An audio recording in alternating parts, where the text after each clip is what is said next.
Abraham Lincoln America का राष्ट्रपति, आपने सुना होगा अब्राहम लिंकन का नाम, जिसने धर्म के बारे में कहा था कि किसी व्यक्ति को अगर बेवकूफ़ बनाना चाहते हैं तो आप किसी भी तरीका को अपना लीजिए, ज़्यादा दिन तक बेवकूफ़ नहीं बना सकते हैं।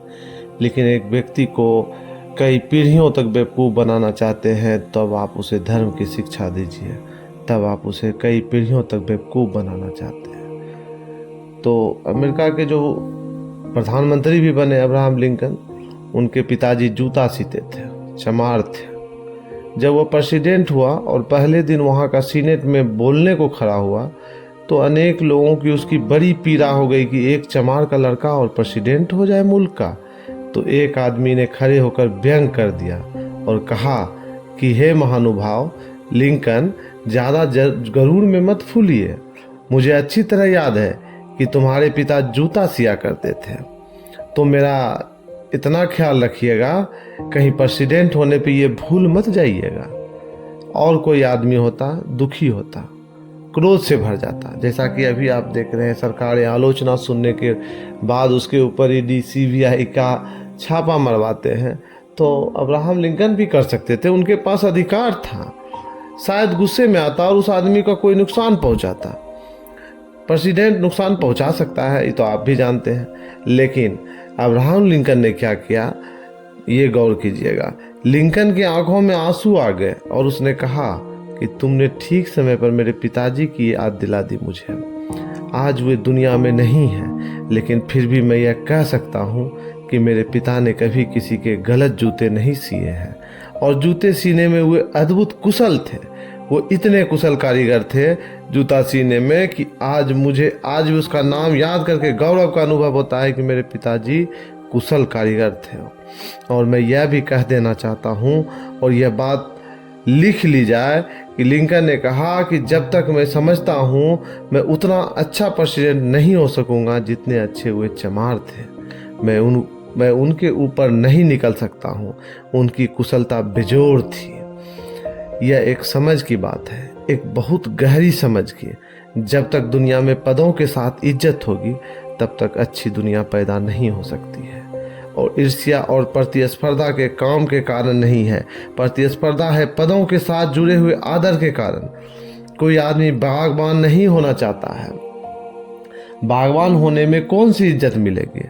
राष्ट्रपति होना चाहता है, यह तब तक चलेगा जब तक हम गरीब बागवान को भी इज्जत देना शुरू नहीं करेंगे। चाणक्य ने 2000 साल पहले कहा था, किसी व्यक्ति की महत्ता उसका गुण प्रदान करता है, ना कि वो जिस पद पर काम करते हैं। अगर एक कौवा ऊंची इमारत पर बैठ जाए तो उसे गरूर नहीं कहेंगे। गरूर अपने गुण के कारण गरूर होता है, ना कि ऊंचाई पर बैठने की वजह से।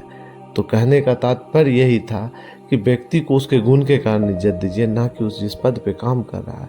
आप अपने आसपास या समाज में देख ही रहे होंगे, बड़े से बड़े पद पे आसीन व्यक्ति क्या कर रहे हैं, क्यों खुश हो रहे हैं? इसलिए खुश हो रहे हैं कि अब उसमें अहंकार आ गया है, अब वो पैसा कमा रहा है। पैसा, सरकारी जितने भी पद हैं उसमें इतना पैसा नहीं है जिससे कि आप बहुत सारा दिखावा कर सके, लेकिन वो लोग दिखावा कर रहे हैं, तो वो पैसा कहाँ से आ रहा है आप ही समझिए। तो मैं बस यही कहना चाहूँगा कि लोगों को उसके गुण के कारण इज्जत कीजिए। तुम्हारे घर में एक चपरासी है, बूढ़ा आदमी है, तुम उसको कोई इज्जत नहीं दोगे, उससे आदमी की तरह व्यवहार भी नहीं करोगे। लेकिन तुम्हें शायद यह ख्याल ना हो, पदों से आदमियत में कोई फर्क नहीं पड़ता। और सच तो यह है कि दुनिया में जिन बड़े बड़े पदों की बहुत इज्जत होती है, उन बड़े बड़े लोगों ने जितने नुकसान पहुंचाए हैं उतने छोटे छोटे और निरीह लोगों ने कोई नुकसान नहीं पहुंचाए हैं। दुनिया की सेवा छोटे छोटे लोगों ने की है, दुनिया का काम छोटे छोटे लोग चलाते रहे हैं, दुनिया की जिंदगी छोटे छोटे लोगों पर निर्भर है। और जिनको हम बड़े बड़े लोग कहते हैं, राष्ट्रपति है, प्रधानमंत्री है, एसपी है, डीएसपी है, डीएम है और मंत्री है, इन सारे लोगों ने दुनिया में कोई अच्छी स्थिति में नहीं पहुंचाया है। इन सारे लोगों ने दुनिया को उपद्रवों में डाला है, परेशानियों में डाला है, दिक्कतों में डाला है। और ज़िंदगी चलाने वाले जो छोटे छोटे लोग हैं उनका कोई आदर नहीं है, कोई सम्मान नहीं है। यह हमारी पूरी स्थिति गलत है।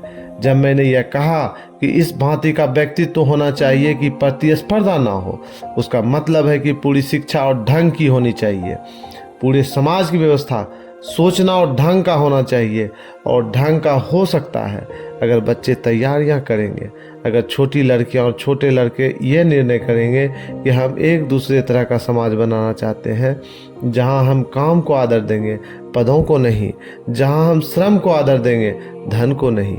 अभी तो धन की प्रतिष्ठा है, श्रम की कोई प्रतिष्ठा नहीं। एक रद्दी से रद्दी आदमी बहुत बड़ा धनवान है तो तुम उसको आदर दोगे, और एक ईमानदार से अच्छा आदमी है जिसके पास कोई धन नहीं है, तुम उसकी तरफ मुंह उठाकर भी नहीं देखोगे। यह तो गलत बात है, यह एकदम गलत बात है। आदर होना चाहिए अच्छे मनुष्य का, प्रेम पूर्ण मनुष्य का, सच्चे मनुष्य का। आदर होता है धनी का, जबकि हो सकता है धन इकट्ठा करने में उसने झूठ बोला हो, बेईमानी भी की हो, पाप भी किए हो, बुरा काम भी किया हो, लेकिन आदर उसका है जहाँ धन है। अच्छा समाज होगा तो वहाँ आदर काम का होगा, श्रम का होगा, धन का नहीं। वहाँ आदर उन लोगों का होगा जो नींव की बुनियाद है, केवल उनका ही नहीं जो भवन के शिखर पर है। तो ऐसे समाज की रचना के लिए और ऐसी शिक्षा के लिए जो मैंने बात कही, उस पर विचार करना, तो तुम्हें दिखाई पड़ेगा कि भीतर का विकास हो सकता है, बाहर का भी, बिना किसी प्रतिस्पर्धा के। सुकरात ने कहा था कि विकास का मतलब धन और वैभव नहीं है, बल्कि चरित्र और विवेक का विकास होना ही समाज का विकास है।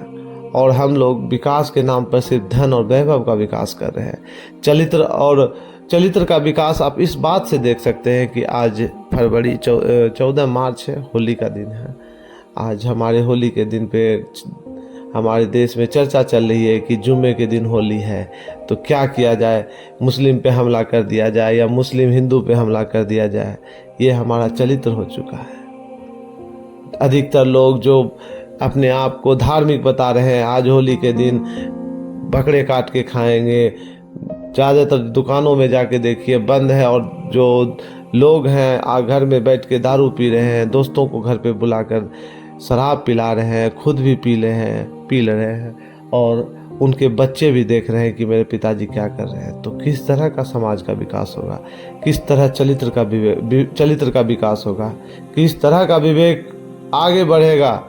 तो मैं बस यही कहना चाहता हूँ कि आप बच्चों को वो दीजिए जो उन्हें आप बनाना चाहते हैं। एक अच्छा पिता ना सिर्फ सिखाता है कैसे जीना है, बल्कि वो दिखाता भी है कैसे जीना है। आप अपनी खुशियों के लिए अपने दोस्तों को घर पे बुला के दारू की पार्टी चला रहे हैं, वहाँ पे अनर्गल सब गानों का इस्तेमाल कर रहे हैं, अनर्गल सब बातें कर रहे हैं, और आप सोचें कि मेरे बच्चे का चरित्र और विवेक उज्जवल होगा, तो इससे नहीं होगा। इसे सबक लीजिए, आपने त्याग को गले लगाइए और अपने इच्छाओं को समाप्त कीजिए। अपने बच्चे को चरित्र और विवेक आगे अच्छा देखना चाहते हैं तो बाकी तो आप देख ही रहे हैं समाज में क्या हो रहा है। धन और वैभव वाले को सम्मान दिया जा रहा है, और वही धन और वैभव वाले ने समाज में इस तरह की व्यवस्था फैला दी है कि दारू पी के, डीजे बजा के उर्दंग करना ये होली में हमारा धार्मिक काम है, जबकि धार्मिक चीज़ें ये नहीं सिखाती हैं। उल्लास अलग चीज़ होती है, और ये जो नैतिकता का पतन है, इसे आप उल्लास नहीं कह सकते हैं। तो इस पर थोड़ा ध्यान दीजिए ताकि हमें अच्छे चरित्र और विवेक का निर्माण करने में सहायता मिले। अगर इस वीडियो से अच्छा लगा तो धन्यवाद। लाइक कीजिए, सब्सक्राइब कीजिए ताकि मैं और आगे वीडियो बना सकूं। धन्यवाद।